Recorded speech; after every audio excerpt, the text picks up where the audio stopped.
അവസാന കാലമാകുമ്പോ എല്ലാ ഇബാദത്തും കൂടും. ജസ്റ്റ് ഇന്നാലെന്ന ഒരു കുട്ടി ചികിത്സാ സഹായം തേടുന്നു എന്നൊരു ഒരു വോയിസ് വരുമ്പോഴേക്ക് 53 ലക്ഷമായിട്ടുണ്ട് അക്കൗണ്ട് ക്ലാസ്. സോ അതൊക്കെ അല്ലേ അത്. പണ്ടൊക്കെ ഒരു ഹജ്ജിക്ക എന്ന് പറഞ്ഞാൽ അപൂർവത്തിൽ അപൂർവമായിരുന്നു. ഇപ്പൊ എത്ര പേരാ ഹജ്ജ് ചെയ്യണത്? ഉംറക്ക് പോകുന്നവരോ മിന്നാന്ന് പോയിട്ട് ഇന്നലെ വന്നു എന്നൊക്കെ പറയുന്നത്. ഒരൊറ്റ ഇബാദത്തെ അവസാന കാലത്ത് കുറയുള്ളൂ, ഒറ്റൊരു ഇബാദത്ത്. ബാക്കി എല്ലാ ഇബാദത്തും വർദ്ധിക്കും. ആ കുറഞ്ഞു വരുന്ന ഇബാദത്ത് ഏതാന്നറിയാം? ഫത്തിലാവത്ത്, ഖുർആൻ.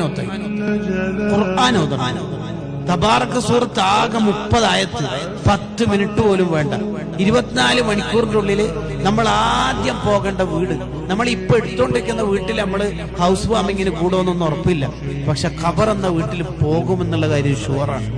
ആ വീട് സുന്ദരമാവാനും പ്രകാശപൂരിതമാക്കാനുള്ള സൂറത്ത് നുബുവത്തിന്റെ നാവ് കൊണ്ട് അള്ള ഉണ്ടെന്ന് പഠിപ്പിച്ച മുത്തുനബി സല്ലല്ലാഹു അലൈഹി വസല്ലം പഠിപ്പിച്ചതല്ലേ സൂറത്തുൽ മുൽക്ക്. മഗ്രിബിന് ശേഷം ഓതൽ സുന്നത്താണ്. ഉറങ്ങണേനും മുമ്പ് ഓതി തീർത്താൽ മതി.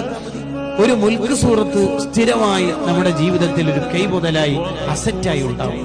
അങ്ങനെ ഖുർആൻ ഓതുന്നവരായി മാറും. വൽ ഖുർആൻ ഹുജ്ജത്തുൽ ലക ഔ അലൈക.